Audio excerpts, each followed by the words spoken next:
जय हिंद साथियों, नमस्कार। कैसे हैं आप लोग? आशा करता हूँ आप लोग सब अच्छे होंगे, मस्त होंगे। तैयारी आपकी बहुत ही गजब चल रही होगी। तो आज की क्लास हमारी बहुत ही महत्वपूर्ण होने वाली है। आप हमारी वीडियो में अंत तक बने रहिएगा। तो चलिए हम पहले प्रश्न को हल करते हैं। एक चुनाव में दो उम्मीदवार भाग लेते हैं। जीतने वाला उम्मीदवार 57% मत प्राप्त करके 1960 मतों से जीत जाता है। तो चुनाव में कुल कितने मत डाले गए? नहीं पता हमें, तो हमने मान लिया चुनाव में टोटल 100 मत डाले गए। तो इसमें दो उम्मीदवार हैं, एक जीतने वाला और दूसरा हारने वाला। जीतने वाला कह रहा है कि 57% मत प्राप्त, है ना। दूसरा वाला, वो जीतने वाला 57% मत प्राप्त करके 1960 मतों से जीत गया। तो हारने वाला कितना पाया होगा? 100 से 57 घटा देंगे, कितना आ जाएगा? 43%, है ना। तो यहाँ पर कितने प्रतिशत से जीता? 57 से 43% घटाएंगे तो यहाँ पे 14% बचेगा। 14%, तो 14% ये किसका मान है? 1960 के बराबर है ना। 1960 के बराबर है, तो 1% का मान निकाल लोगे तो ये 14 बार जाएगी और एक जीरो, यानी 1% का मान कितना आ गया बताओ? 140। ये 140 आया 1% का मान, ठीक है। 1% का मान कितना आ गया? 140 आ गया। तो आपसे पूछा है कुल कितने मत डालेंगे, तो हमने माना था 100, तो 100% का मान निकाल लोगे। 100% बराबर 140 गुना में 100। तो 140 को 100 से गुणा कराओगे, 140 ये और प्लस 2 जीरो ये, कितना होगा? 14,000। यानी हमारा आंसर जो होगा ऑप्शन नंबर ए सही होगा। समझ में आया? उम्मीद करता हूँ आपको बहुत ही शानदार तरीके से समझ में आ गया होगा, है ना। बहुत ही शानदार तरीके से। तो चलिए नेक्स्ट क्वेश्चन पे हम चलते हैं। मेरा दो उम्मीदवार के बीच एक चुनाव में एक वैध मत का 60% मत प्राप्त है, 10% मत अवैध थे। यदि कुल मतों की संख्या 5000 थी तो दूसरे उम्मीदवार को मिले वैध मत का कुल मतों का कितना प्रतिशत है, ये पूछ रहा है आपसे। तो टोटल वोट जो थे 100 थे, टोटल वोट थे 100 थे। ये टोटल वोट हैं, टोटल वोट, ठीक। टोटल वोट जो थे वो 100 थे। अब 10% क्या हो गए? अवैध हो गए, या मतलब ख़राब हो गए। तो मतलब वैध कितने होंगे? 90%, है ना। 90% आपके क्या होंगे? वैध होंगे। ये वैध वोट हैं आपके, वैध वोट, ठीक, वैध वोट। अब इसमें कह रहा है एक चुनाव में एक को, अब इसमें दो उम्मीदवार हैं, एक जीतने वाला, ये आपका जीतने वाला और ये आपका हारने वाला। तो जीतने वाला जो है वैध मत का कितना पाया? वैध मत का, तो वैध मत कितना है? वैध मत 90 है ना, 90। तो वैध मत का 60% मत प्राप्त किया। कौन? जीतने वाला। तो 90 का 60% निकालोगे, कितना आ जाएगा? जीरो से जीरो काट दोगे, ठीक। 9 छक 54, यानी 54 ये पाया होगा दूसरा वाला, मतलब जीतने वाला, ठीक। तो दूसरा वाला कितना पाया होगा? यानी हारने वाला। तो 90 से 54 घटा देंगे, 10 से 4 गया, कितना बचा? 6 बचा। 8 में से 5 गया, कितना बचा? 3, यानी 36% ये हारने वाला पाया होगा, यानी हारने वाला पाया होगा, ठीक। तो इसमें ये कह रहा है दूसरे वाले उम्मीदवार, तो दूसरे वाले उम्मीदवार यही तो है। मिले वैध मत का कितना मिला है? 36 मिला है। कितना? 36 मिला। वैध मत का कुल मतों का कितना प्रतिशत है? मैंने आपको बताया था जिसके साथ का लगा हो, है ना, जिसके साथ का लगा हो तो वो नीचे होता है। तो का किसके साथ लगा है? कुल मतों के साथ लगा है। तो मत कितने हैं टोटल? 100। तो 100 कहाँ होगा? नीचे। और प्रतिशत के लिए 100 से 100 कट गया, बचा कितना? 36%। बचा कितना? 36%। यानी जवाब हमारा ए ऑप्शन सही हो जाएगा। समझ में आया, है ना? समझ में आ गया होगा। तो चलिए हम नेक्स्ट क्वेश्चन पर चलते हैं। चलिए नेक्स्ट क्वेश्चन।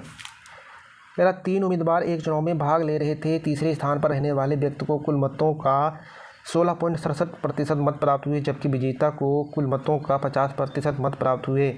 यदि उपविजेता व तीसरे स्थान पर रहे उम्मीदवार में मतों का अंतर कितना है? 21,000 है। तो विजेता को कुल कितने मत प्राप्त हुए? कुल कितने मत प्राप्त हुए? अच्छा ये बताओ, जो तीसरा वाला है, इधर लिख लो ए, ये बी और ये सी, ठीक। अब यहाँ पर देखो, कह रहा तीसरे स्थान पर रहने वाले व्यक्ति को कुल मतों का हमें नहीं पता। तो ये कितना पाया है? 16.67%। 16.67%। मैंने आपको बताया था मैंने आपको बताया था प्रतिशत को साधारण भिन्न में चेंज करना, तो इसका साधारण भिन्न कितना होगा, 1/6 होगा। तो 1/6 में से ये 1 पाया है, यानी कितना पाया है, 1 पाया है। 1 पाया है तो मतलब टोटल में से 1 पाया है, यानी ये क्या है, कुल है। तो कुल में से 1 पाया है, तो कौन, तीसरा वाला 1 पाया है, समझो। तो हम मान लेते हैं टोटल जो है, यानी टोटल जो है मत, कुल मत हम मान लेंगे 6 है। कुल मत कितना है, हम मान लेंगे 6 है। ठीक, बात समझो। अब आगे पढ़ो। जबकि विजेता को कुल मतों का 50% का मतलब 1/2 है ना, मत प्राप्त हुए। तो टोटल यानी कुल मतों का, तो कुल हम मत माने कितना है, 6, हम 6 मान लिए। आप 12 मान लो, है ना, आप 24 मान लो। समझो, देखो इधर देखो, हम 6 मान लिए, हम 6 ही मान लिए। ठीक, हम 6 मान लिए, तो 1/2, 50% का साधारण भिन्न 1/2 निकालोगे, 2 एकम 2, 2 3 6। ठीक, तो यानी जो विजेता जो है कितना पाया होगा, टोटल में से 3 पाया होगा। अब विजेता 3 पा गया और जो तीसरा व्यक्ति है 1 पाया, तो टोटल मत कितने थे, 6। तो ये उपविजेता यानी बी, ये कितना पाया होगा, बोलो, 3 और 1 4, 4 ये पा गए, अब बचे कितने, 2, यानी ये 2 पाया होगा।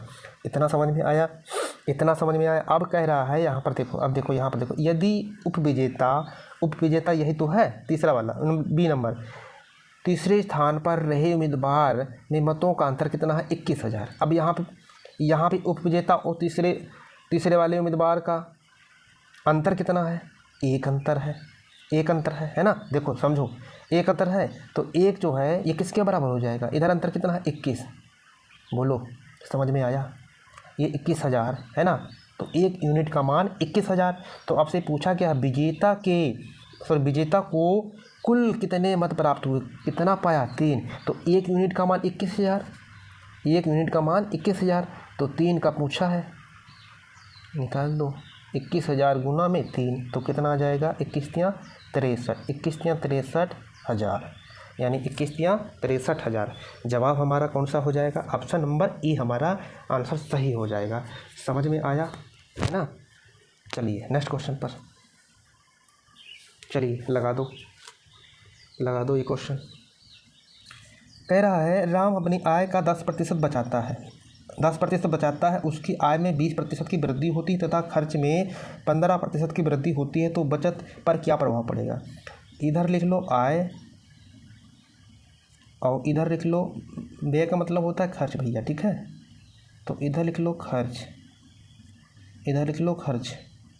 और इधर लिख लो बचत, समझो। तो कह रहा है, राम अपनी आय का 10% बचाता है, तो 10% बचाता है, तो खर्च कितना करता होगा, 90। आय कितनी होगी, 100। आय जब 100 होगी, 100 में से 90 खर्च करता है, तभी तो 10 बचते हैं, बात समझो। ठीक, तो इसको सरल करने के लिए हम इसमें एक जीरो और बढ़ा लेंगे, ठीक है, अपने तरफ से समझो। अब कह रहा है, आय में 20% की वृद्धि होती है, तो 1,000 का 20 निकालेंगे, 1,000 का 20% निकालेंगे, नीचे कितना हो जाएगा, 100। 0 से 0 काट दें, 100 और 2 की गुणा हो गई कितनी, यानी 200 क्या हो गई, वृद्धि हो गई। 200 की क्या होगी, वृद्धि होगी, काहे में, आय में, समझो। अब कह रहा है, खर्च में 15% की वृद्धि हो गई, निकाल लो, इसका भी निकाल लो, 15%, 0 से 0 2 कट गए, 15 निमा कितना होता है, 135। तो खर्च में कितने की वृद्धि हो गई, 135। अब समझो टोटल, अब आपके पास, समझो यहाँ पर टोटल आपके पास 200 थी और 135 आपके खर्च हो गए, तो बचे कितने, 200 से 135 घटा देंगे, यानी 65 बचेगा, है ना, 65 बचेगा। अब 65% क्या हो गई, यानी 65, ये क्या है आपकी बचत में क्या होगी, वृद्धि हो गई, है ना। तो आपसे पूछा क्या है, क्या प्रभाव पड़ेगा, प्रतिशत पूछा है ना। तो 100 का 65% निकालोगे, 100 का 65% निकालोगे। मैंने आपको बताया था 100 का अगर कोई संख्या आप निकालते हैं, 100 का 25%, 35%, 50%, 75%, तो वो वही आएगा। क्योंकि हमारी 100 एक स्टैंडर्ड संख्या है ना, जिसका जितना निकालोगे उसका उतना ही आएगा। तो मतलब हमारा आंसर होगा 65%। ठीक, समझ में आया। देखो उदाहरण के तौर पर देखो, ये 65% की वृद्धि हुई, कहाँ से हुई? बचत से। बचत कितनी है? 100, और परसेंटेज के लिए 100 है ना, 100 से 100 कट गया, बचा कितना? 65%। समझ में आया? ये है। चलिए नेक्स्ट क्वेश्चन पर। तो जवाब हमारा कौन सा हो जाएगा? ऑप्शन नंबर बी सही हो जाएगा, है ना, ऑप्शन नंबर बी सही हो जाएगा। चलिए नेक्स्ट क्वेश्चन पर। चलिए, कह रहा एक व्यक्ति अपनी आय का 35% बचाता है यदि उसकी आय में 20% की वृद्धि होती है तथा खर्च में 23 से ही 1/13% की वृद्धि होती है तो बचत पर क्या प्रभाव पड़ेगा? बचत पर क्या प्रभाव पड़ेगा? चलिए लगाइए, बचत पर क्या प्रभाव पड़ेगा? लगाओ। देखो इधर लिख लो आय, इधर लिख लो खर्च, और इधर लिख लो बचत। ठीक। अब कह रहा है एक व्यक्ति अपनी आय का 35% बचाता है, 35% बचाता है। अब 35% का फ्रैक्शन वैल्यू बताओ कितना होगा? 5 सते 35, 5 दूनी 10 और 1 0, कितना होगा? बोलो। 7/20 होगा, 7/20 होगा। कितना होगा? 7/20 होगा, है ना। 35% का फ्रैक्शन वैल्यू यानी साधारण भिन्न कितना होगा? 7/20 होगा। यानी 20 आपकी क्या हो गई? एक आय हो गई, तो 20 में से कितना बचाता है? 7 बचाता है। तो आय आपकी कितनी हो गई? 20, है ना। 20 में से 7 बचाता है, तो खर्च कितना करता होगा? बता दो। 13 करता होगा। खर्च कितना करता होगा? 13 खर्च करता होगा। अब आगे क्या कह रहा है? उसकी आय में 20% की वृद्धि होती है, उसकी आय में 20% की वृद्धि होती है, तो 20% का साधारण भिन्न कितना होगा? 1/5 होगा। 1/5 होगा कि नहीं? 1/5 होगा। तो 20 का 1/5 निकालोगे, 20 का 1/5 निकालोगे, 5 एकम 5, 5 चौक 20, कितना? यानी 4 की वृद्धि होगी, है ना। आय में 4 की वृद्धि होगी। बात समझो। अब आगे क्या कह रहा है? तथा खर्च में 23 से ही 1/13 की वृद्धि होती है। 23 से ही 1/13 की वृद्धि होती है। देखो 23 से ही 1/13 की वृद्धि होती है तो कितना हो जाएगा?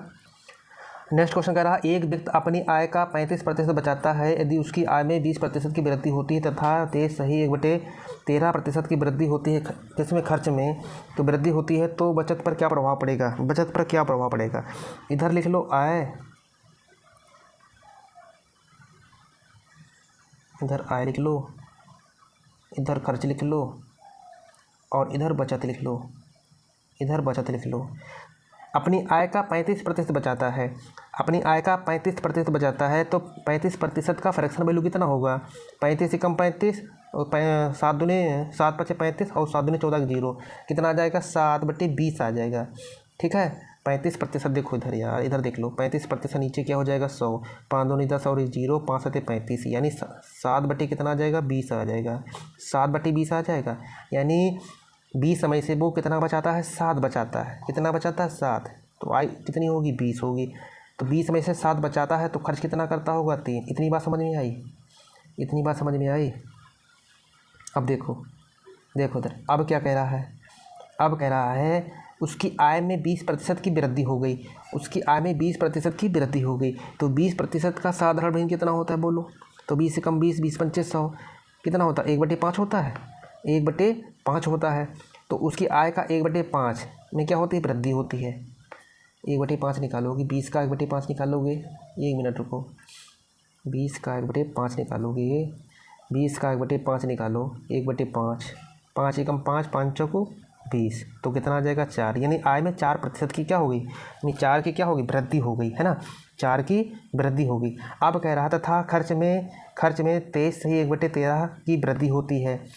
23 सही 1/13 की वृद्धि होती है तो 13 और 23 की गुणा करेंगे कितना हो जाएगा? 13 ते 39 के 9 हासिल 2 और हासिल 3 और 13 दूनी 26, 3 29 और 30, यानी 300/13 आ जाएगा। 300/13। अब देखो इधर अब इसको साधारण भिन्न में चेंज करना है। कैसे करेंगे? देखो इधर अब हमारा ये आया है, प्रतिशत को हटाओगे नीचे क्या हो जाएगा? बोलो। नीचे 100 हो जाएगा। दो जीरो ये कटे, कितना आ जाएगा 3/13 आ जाएगा, 3/13 आ जाएगा। किसका किसका आ जाएगा 23 सही 1/13% का साधारण भिन्न कितना आ जाएगा 3/13 आ जाएगा। अब जो है समझो इधर कितना आ गया 3/13, इधर देखो 3/13 आ गया। तो खर्च का 3/13 में क्या होगी वृद्धि हो गई है ना। खर्च में कितने की वृद्धि होगी 3/13 की वृद्धि हो गई, 3/13 की वृद्धि होगी। तो 13 से 13 कट गया तो उधर बचा कितना 3। अब देखो समझो 3 की क्या होगी वृद्धि हो गई। तो आज जैसे मान लो 4 थी और 3 की क्या हो गई खर्च, तो यहाँ पे बचत कितना 1 तो होगी, यानी बचत में कितने की वृद्धि होगी 1 की। अब कहाँ से हुई 7 से, कहाँ से हुई 7 से। समझो 1 की वृद्धि हुई कहाँ से 7 से, और परसेंटेज के लिए 100, परसेंटेज के लिए 100 है ना। और 100 को जब 7 से भाग करोगे तो कितना आएगा 14 से ही 2/7%। ये हमारा आंसर होगा, ये हमारा आंसर होगा। समझ में आया। देखो फिर से बता दे रहा हूँ एक बार, फिर से देखो इधर देखो। उसकी एक व्यक्ति अपनी आय का 35% बचाता है। 35% का साधारण भिन्न होता है 7/20, यानी 20 में से वो 7 बचाता है, 20 में से 7 बचाता है। आय कितनी हो गई 20 है ना, 7/20 आया था, तो 20 में से वो 7 बचाया तो आय कितनी 20। अब 20 आय है, 7 बचाता है, खर्च कितना करता होगा 13 खर्च करता होगा है ना। अब कह रहा आय में 20% की वृद्धि होती है, तो 20% का फ्रैक्शन वैल्यू यानी साधारण भिन्न कितना 1/5। तो 20 का 1/5 निकालोगे कितना आया 4 आया। समझ में आया। अब 23 से ही 1 खर्च में 23 से 1/13% की वृद्धि हो जाती है।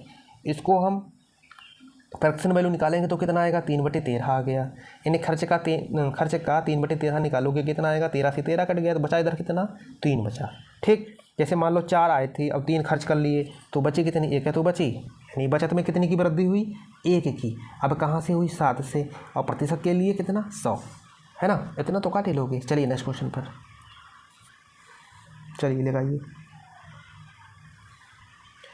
एक व्यक्ति अपनी आय का 66 सही 2/3% खर्च करता है। उसके खर्च में 5 से 1/2% की वृद्धि तथा बचत में 22% की वृद्धि की जाती है, तो उसकी कुल आय कितने प्रतिशत बढ़ी। आय कितने प्रतिशत बढ़ी, पहले बचत बता रहे थे, अब आय बताना है। अब आय बताना है। समझो इधर लिख लो आय और इधर लिख लो खर्च और इधर लिख लो बचत। ठीक, इधर लिख लो बचत।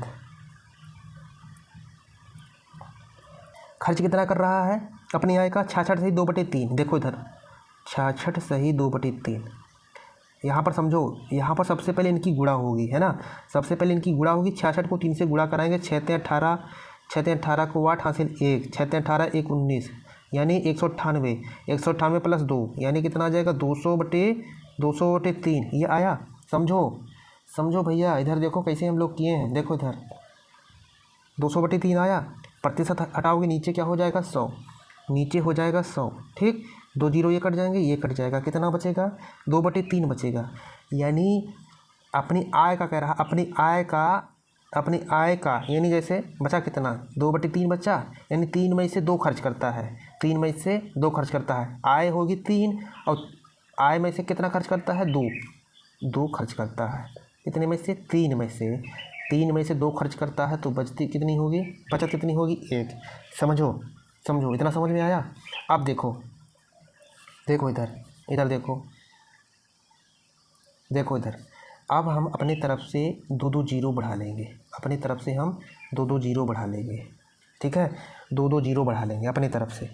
अब समझो सवाल कह रहा उसके खर्च में 5 सही 1/2% की वृद्धि। उसके खर्च में 5 से 1/2% की वृद्धि, यानी 5 सही 1/2% का मतलब 11/2, 5 दूनी 10 11, 5 दूनी 10 और 11, 11/2 आएगा। बोलो आया कि नहीं। 5/2, 5 सही 1/2% का निकालोगे कितना आएगा 11/2 ही तो आएगा। यानी 200 का 11/2%। 0 से 0 और 2 से काटो, कितना आ गया 0 काटो। ठीक,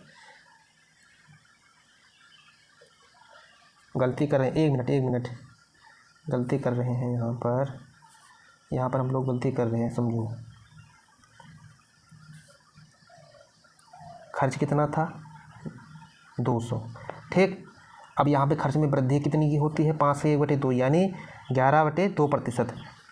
11 से ही मतलब 11/2%। ठीक, देखो इधर 11/2%। प्रतिशत को हटाओगे नीचे क्या हो जाएगा? 100। नीचे क्या हो जाएगा? 100। 0 से 0 काट देंगे, 2 से 2 कट गया, बचा कितना इधर? 11। समझो कितना बचा? 11। ठीक, अब क्या रहा है? अब कह रहा है तथा बचत में 22% की वृद्धि की जाती है। तो 100 का 22% निकालोगे 22 ही आएगा, है ना? 22 ही आएगा। अब अगर खर्च को और बचत को हम दोनों को अगर हम जोड़ दें तो हमारा आय का पता चल जाएगा। यानी खर्च और बचत को जोड़ देंगे, इन दोनों को जोड़ देंगे तो हमारी आय को पता चल जाएगा। तो 22 में हम 11 जोड़ेंगे 33, यानी 33 क्या होगी? हमारी आय होगी। 33 क्या होगी? हमारी आय। यानी आय में कितने की वृद्धि होगी? 33, है ना? आय में कितने की वृद्धि होगी? 33। भाई कहाँ से हुई? प्रतिशत पूछा है। 33 की वृद्धि होगी कहाँ से? 300 से। परसेंटेज के लिए 100, 0 से 0 काट दो, काटो 3 कम 3, 3 कम 3, यानी आंसर कितना आ जाएगा? 11%। आंसर कितना आ जाएगा? 11%। समझ में आया? देखो कितने बड़े सवाल को हम कितने छोटे में हम लोग हल कर लिए, है ना? कितने छोटे में हम लोग हल कर लिए। तो जवाब हमारा कौन सा हो जाएगा? ए हमारा राइट आंसर हो जाएगा। चलिए नेक्स्ट क्वेश्चन पर। कह रहा है किसी कॉलेज में बीएससी भौतिकी, रसायन और जीव विज्ञान पाठ्यक्रम के लिए सीटों का अनुपात 7:5:8 है। इन सीटों को कुछ मिस्टेक हो गई क्या? इन सीटों को क्रमशः लिख लेना, यहाँ पर क्रमशः होगा। इन सीटों को क्रमशः 50%, 40% और 25% तक बढ़ाने का प्रस्ताव है। बढ़ी हुई सीटों का अनुपात ज्ञात करें। तो इधर लिख लो आप भौतिकी,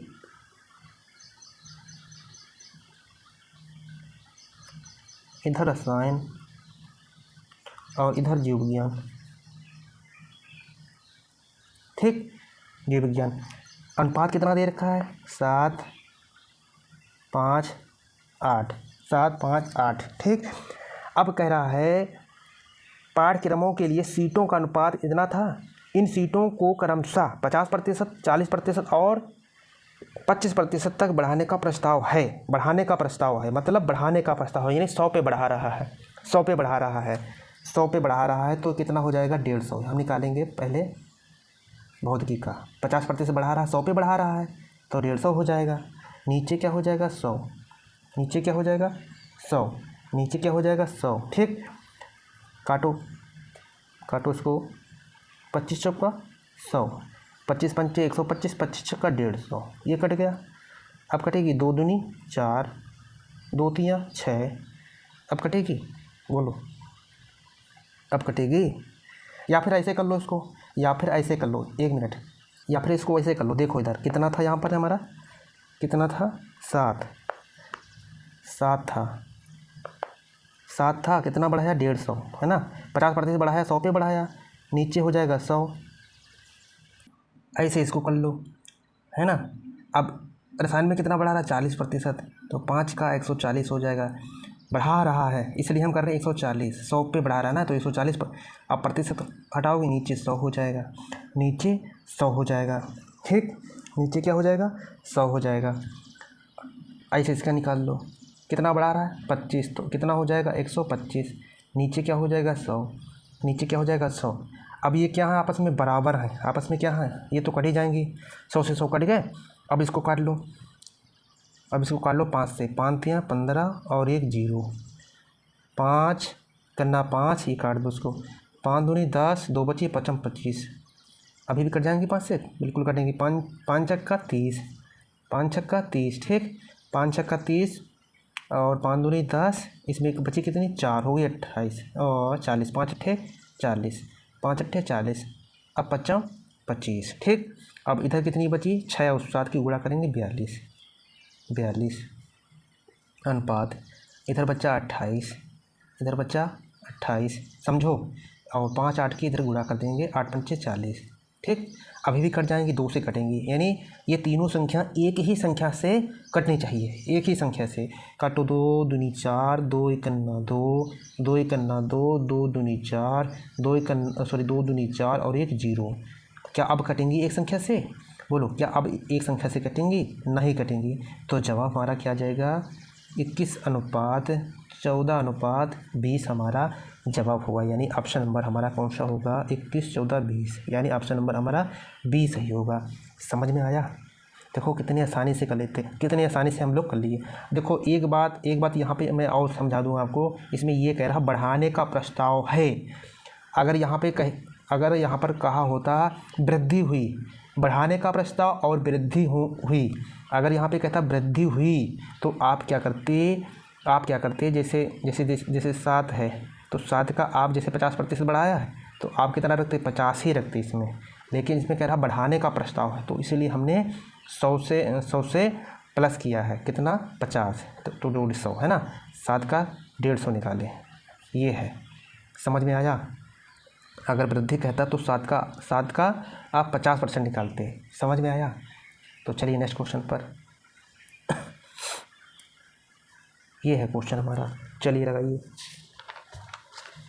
तेरा एक परिवार का गेहूँ, सब्जियां और तेल पर व्यय का मतलब होता है खर्च 12:8:5 के अनुपात में है। इन वस्तुओं के मूल्य में क्रमशः 50%, 25% और 40% की वृद्धि हो गई। देखो वृद्धि आ गई, वृद्धि हो गई। इन वस्तुओं पर परिवार के व्यय में यानी खर्च में पूछ रहा है कितने प्रतिशत की वृद्धि होगी। इधर लिख लो गेहूँ और इधर लिख लो सब्जी और इधर लिख लो तेल। ठीक, अनुपात कितना दे रखा है? 12:8:5। ठीक, अनुपात कितना दे रखा? 12:8:5। तो हम इसको सरल बनाने के लिए हम क्या करेंगे? एक जीरो बढ़ा लेंगे सब पे, एक जीरो। हमने इसको सरल बनाने के लिए हमने एक जीरो बढ़ा लिया। ठीक, एक जीरो बढ़ा लिया। अब कह रहा गेहूँ में 50% की वृद्धि हुई तो 120 का 50% निकालोगे कितना आएगा? बोलो 120 का 50% निकालोगे, नीचे हो जाएगा 100, नीचे हो जाएगा 100। एक जीरो ये कट जा, एक जीरो ये कट गया, है ना। तो 12×5 = 60, 12×5 = 60। ये 60 की क्या हो गई? वृद्धि हो गई गेहूँ पर। अब सब्जी पर कितने की वृद्धि होती? 25। तो 80 का 25% निकालोगे, 80 का 25% निकालोगे, नीचे हो जाएगा 100। 25 का 100 और 25 कितना? 25। 4 से काटो, 4 एकम 4, 4 दूनी 8 और 1 0। तो इधर कितने की वृद्धि होगी? 20 की वृद्धि हो गई। अब तेल में कितने की वृद्धि होती है? 40 की। नीचे क्या हो जाएगा? 100, नीचे क्या हो जाएगा? 100। 0 से 0 काट दो, 0 से 0 काट दो, कट गया। 5 चौक 20, 5 चौक 20, यानी तेल में कितने की वृद्धि हो गई? 20 की। अब टोटल कितने की वृद्धि हो गई? इधर 60, टोटल कितने की वृद्धि हुई? इधर 60 और इधर 20, 60 20 80, 80 और 20 100, यानी टोटल जो है वृद्धि 100 हो गई। कितनी? 100 वृद्धि हो गई। तो आपसे पूछ रहा इन वस्तुओं पर परिवार के व्यय में कितने प्रतिशत वृद्धि हुई? कितने प्रतिशत की वृद्धि हुई? तो 100% की 100 क्या हुई? हमारी वृद्धि हुई, है ना। 100 की क्या हुई? वृद्धि हुई। समझो 100 की क्या हुई? वृद्धि हुई। लेकिन कहाँ से हुई वृद्धि? तो आय हमारी कितनी थी? नहीं, व्यय, टोटल व्यय कितना था? 120 और 80, 200 और 200 और 50, यानी 250। यानी 250 में से ये 100 की वृद्धि हुई है ना। 250 में से 100 की वृद्धि हुई है। एक जीरो कम करो भाई, एक जीरो कम करो। 250 होगा, 2500 नहीं होगा, 2500 नहीं होगा। ठीक है, तो कितने की वृद्धि हुई? 100 की। कहाँ से? 250 से। देखो 250 कहाँ से आया? देखो इधर 120, 80, कितना हुआ? 200 और ये 50। टोटल कितने में से? 250 में से कितने की वृद्धि हुई? 60, 20, 80 और 20 100, है ना। टोटल कितनी की वृद्धि हुई? 100 की। कहाँ से? 250 से। परसेंटेज के लिए 100, 0 0 काट दो, 5 से कटेगी 5 25, 5 दूना 10, अभी काट दो। 5 एकम 5, 5 दूना 10 और 1 0, बचा कितना? 20 और 2, 20 2 की गुणा कर दो, कितना आ जाएगा? 40%। यानी जवाब हमारा कौन सा होगा? जवाब हमारा बी ऑप्शन सही होगा, है ना। जवाब हमारा बी ऑप्शन सही होगा। तो आज के लिए हम इतना ही रखते हैं। आपको अगर हमारी वीडियो अच्छी लगी हो तो चैनल को सब्सक्राइब कर लें, लाइक कर दें और अपने दोस्तों के पास शेयर कर दें। तो मिलते हैं नेक्स्ट वीडियो पर, ठीक है। आपको हमारी वीडियो अच्छी लगी हो तो चैनल को अगर आपको हमारी वीडियो अच्छी लगी हो, आप हमारे चैनल पे, अगर आप हमारे चैनल पर नए हैं और आपको हमारी वीडियो अच्छी लगी हो तो चैनल को सब्सक्राइब और लाइक कमेंट ज़रूर कर दें, ठीक है। तो मिलते हैं नेक्स्ट वीडियो पर, आज के लिए इतना ही रखते हैं। जय हिंद।